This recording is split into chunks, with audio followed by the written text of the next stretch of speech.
Streaming from the 22 News Broadcast Center. This is 22 News at 4 p.m. Digital Edition. Good afternoon, everyone, and welcome to 22 News at 4. I'm Claire Overton. We'll get to your top 4 at 4 in just a moment, but first, a look at your commuter traffic and weather. Let's bring in 22 News Storm Team meteorologist Brian Lapis. Brian, it was a pretty clear day today, a little spritzing here and there. Yeah, you know, depending on where you were, maybe you caught a shower, maybe you had sunshine. And I think that I know that the trend will be for drying here over the next 24 hours or so. Let's take a look at traffic, shall we? Claire, here we are. No major problems. 91 is good. The Pike is good, even downtown, no significant delays through the heart of Springfield. So traffic seems to be running normally, if not a little bit smoother than normal for this time of day. Temperatures, the air, still on the cool side. 62 now, Westfield, 66 in Greenfield, 61 in Northampton and Springfield. And as Claire was mentioning, we've had these scattered showers, and there's still the chance for an isolated shower, I expect, through about 7, 8 o'clock tonight. Otherwise, we're clearing out this evening, and there is a warming trend to tell you about with the 22 News Storm Team 7-day forecast. It has been 15 years since one of the most destructive days in western Massachusetts history. On June 1st, 2011, an EF3 tornado traveled 38 miles from Westfield to Charlton. And this is the moment many remember, the tornado coming across the Connecticut River. You're live here on 22 News. Trees, buildings, and homes were left destroyed. Power was out and streets were empty. 3 people died as a result and 200 others were injured.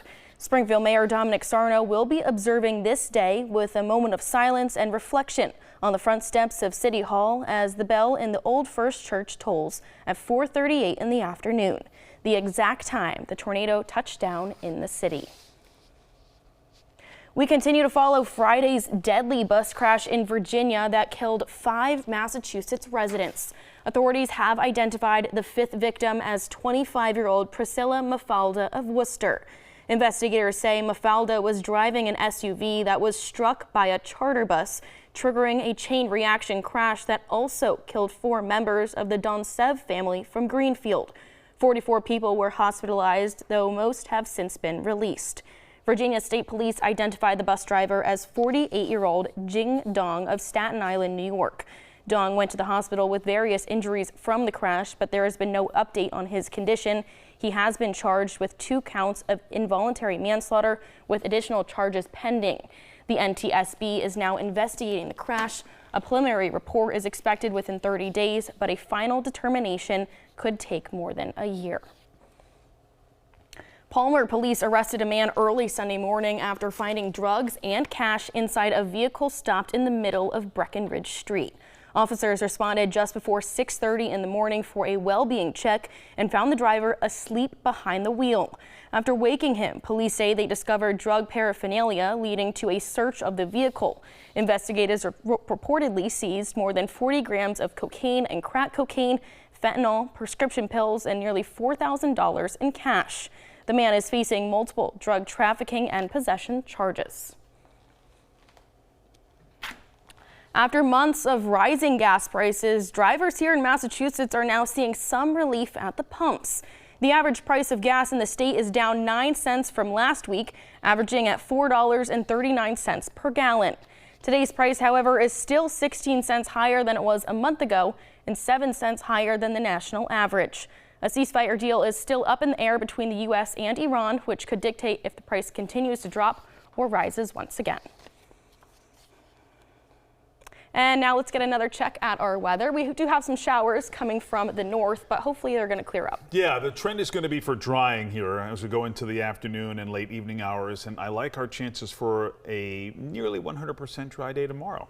Like that. Let's take a look, shall we? Here we go. Mixture of sun and clouds, a couple of showers right now over the Berkshires. This area of heavier showers is actually moving to the south, so it should not affect the Pioneer Valley or the Berkshires for that matter. And you can see while there is still the chance for an isolated shower through about 8, 9 o'clock, these are going to be isolated, real hit or miss. And for the most part, if you've got outdoor plans tonight, you will be dry. 9 o'clock tonight, mostly clear. So clear skies, evening temperatures in the 50s, overnight low temperatures will be in the 40s here. So early tomorrow morning, temperatures in the mid 40s, I expect. 10 o'clock, sunshine. The morning tomorrow is brighter than the afternoon. You can see the clouds developing here as early as noon.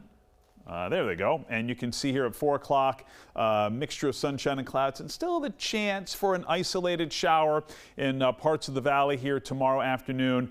So be ready. There could be a sprinkle here and there. High temperatures will be in the 70s. We'll update on 22 starting at 5. In the NBA playoffs, the finals have been set after the San Antonio Spurs beat the Oklahoma City Thunder in Saturday's Game 7 of the Western Conference Finals. The Spurs now move on to play the New York Knicks in the championship for what is a rematch of the 1999 NBA Finals, where San Antonio came out victorious in just 5 games. That was also the last time the Knicks appeared in the finals. The last time the Spurs made it all the way was in 2014 when they beat the Miami Heat in 5 games to win their 5th championship. Game 1 is set for Wednesday in San Antonio. Across the state in Boston on Sunday, former Federal Reserve Chair Jerome Powell received the John F. Kennedy Profile in Courage Award. Powell received the honor for his efforts to preserve the central bank's independence. In his speech, Powell warned against political interference in monetary policy. President Trump had been critical of Powell during his 8 years leading the Fed, attacking his interest rate decisions and urging him to cut borrowing costs more aggressively.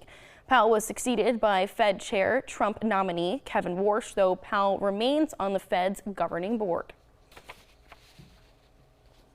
And now for a look at what we're working on starting at 5 on 22 News. Today is June 1st, which means it's the 15th anniversary of the 2011 tornado. We'll show you how residents and elected officials in our region are remembering this day a decade and a half later.